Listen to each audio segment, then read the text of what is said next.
is to acknowledge our power as creator and to experience that and to play with it. And it's a lot of fun to manifest things into life. So many people love the law of attraction as long as they're attracting houses, cars, and job promotions into their lives. But they claim an exemption when they get sick or experience a loss. But we can't have it both ways. So it talks about manifesting things into our lives sometimes that we're not happy with. And it goes on to say, notice your friends who were fired from jobs they hated or who were dumped in relationships that weren't going well. Anyway, they may have felt rejected in the short run, but they might have also said later they were better off. The universe reflected their deepest desires to move into a better situation, whether they were aware of it yet or not.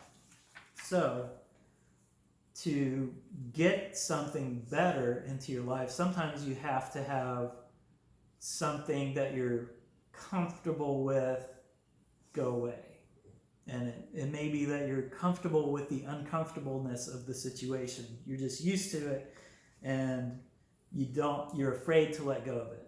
Not that you don't want to let go of it, but you're afraid to let go of it. You want that thing that's better, but you're afraid to let go of what you have.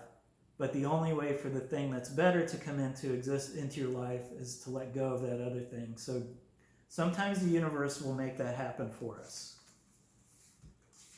And that's not a bad thing.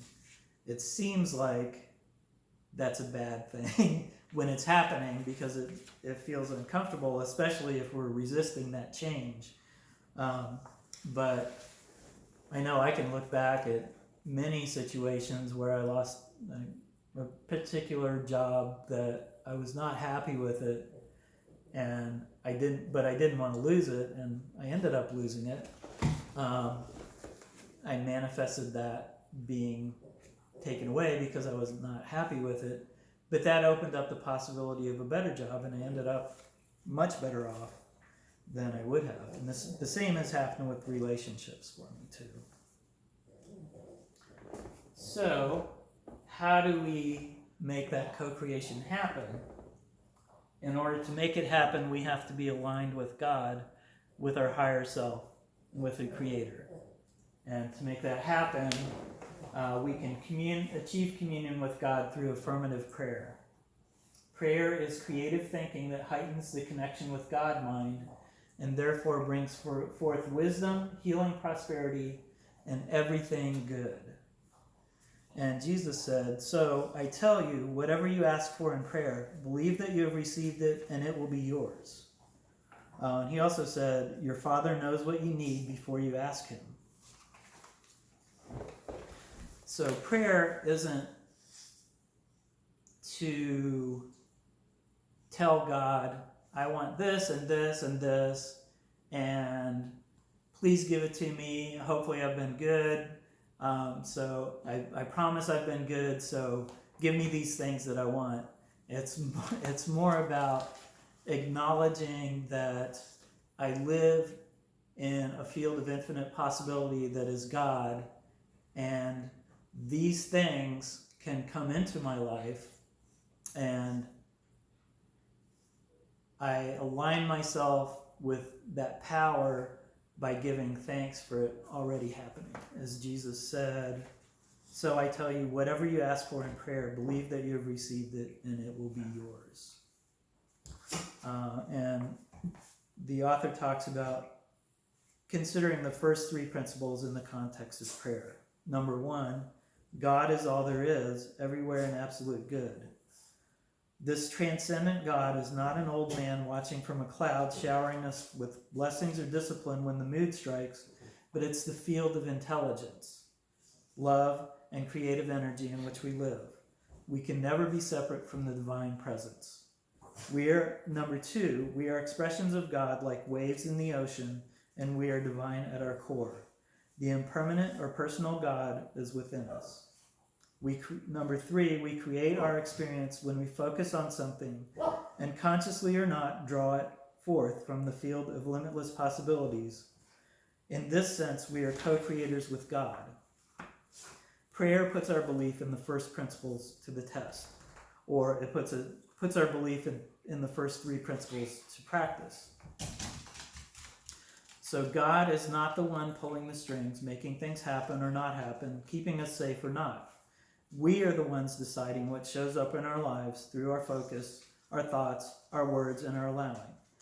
Praying from the level of a co-creator and tapping into our own divinity to create outcomes can be mind-boggling, but this new concept of prayer may require a complete overhaul, not only in our understanding of God, but in our beliefs about ourselves and who we truly are, as well as why things happen. And this has been the work of the first three principles. So we need to look at prayer from a different perspective, as acknowledging that we're creators, that God wants to give us the things that we need, and that we can achieve that through our thinking.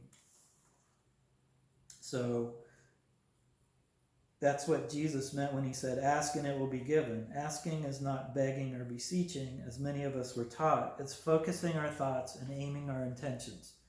Prayer is the time we take to focus, to align ourselves in oneness with the divine, and affirm that whatever we need is already ours. This is affirmative prayer. So the author talks about practicing affirmative prayer, and affirming that what we want is already ours. And we talked about with Jesus, he did that. That was the way that he lived. That was where he came from. If he wanted to manifest something, he just said, it's already here, and thank you, God, and it arrived. So we have that same power if we practice. And one of the ways to align ourselves into that place of manifestation is to just thank God for, like, say, healing. Like if I'm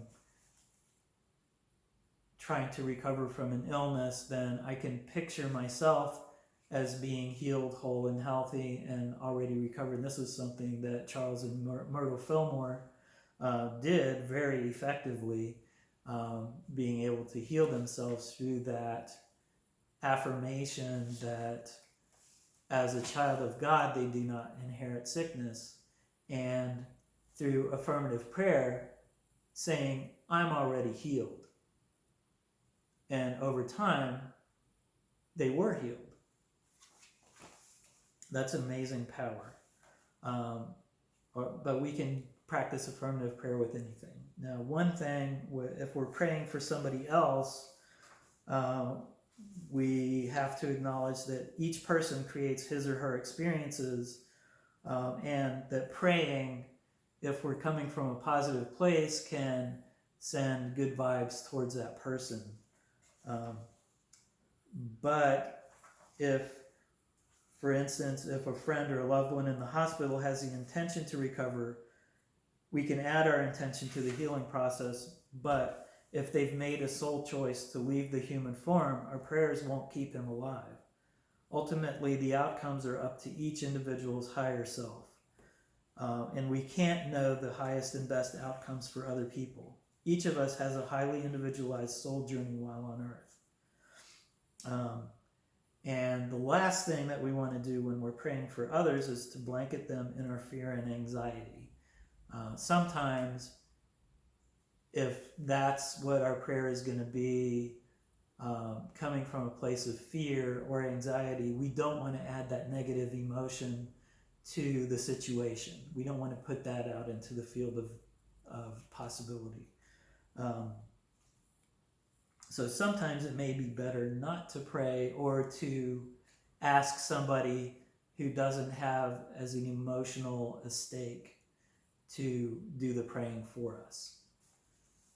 Ultimately, though, we have to look at another person as an individualized expression of God with their own experience, and understand that we don't have control over over their situation, and we can't have an understanding of what is best for that person, and we can't necessarily have an understanding that even if they don't recover from an illness, that maybe they're learning a lesson that they can carry on in their permanent understandings, or that there's some healing that's happening for those around them or for themselves through that illness, and through that process of making a transition. So that's something important to remember.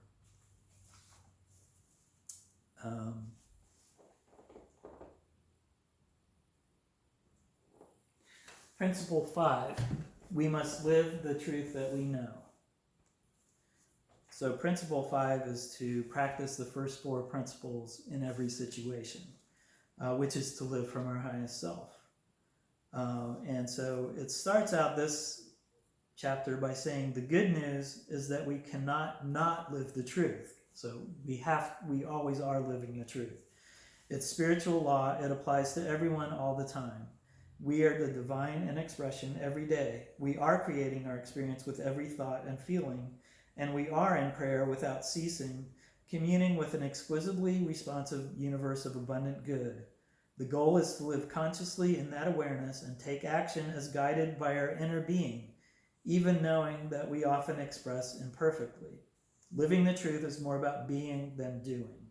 It's how we show up for whatever we choose to do. And it gives us a checklist before taking action. So it's not enough to just know these principles. We have to actually put them to use when we take action. So if we look at them as a checklist, number 1, do I affirm divine intelligence and love in this situation? Number 2, do I remember my own divinity and that of others involved? So do I not only remember that I'm an expression of God, but also acknowledge that somebody or something that I'm having a problem with was also created by God?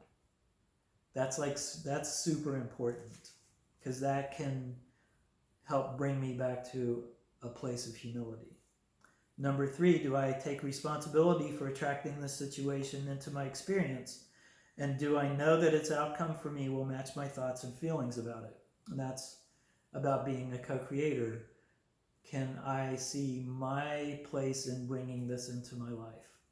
And can I know that how this experience is going to affect me is going to be affected by my thoughts and feelings? Number 4, have I aligned myself with God, the universe, the good, and received guidance before I act?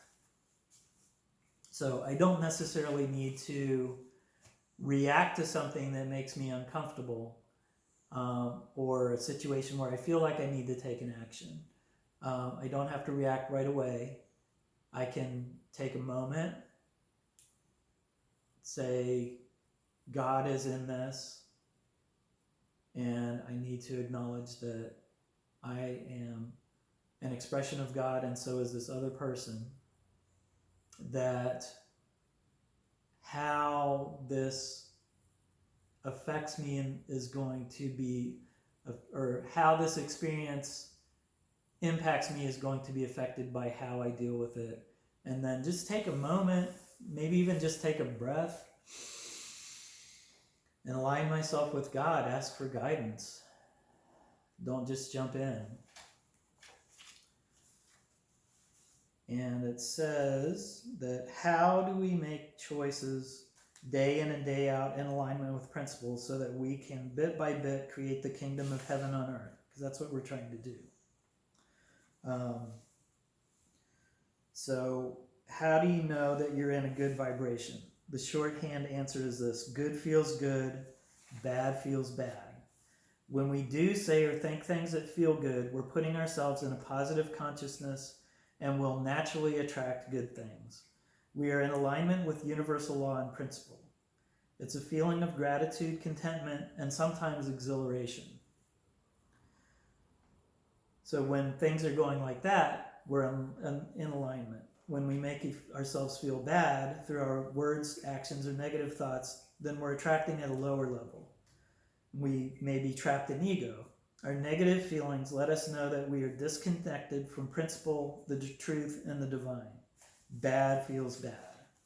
So that is a valuable tool that we have, is our feelings.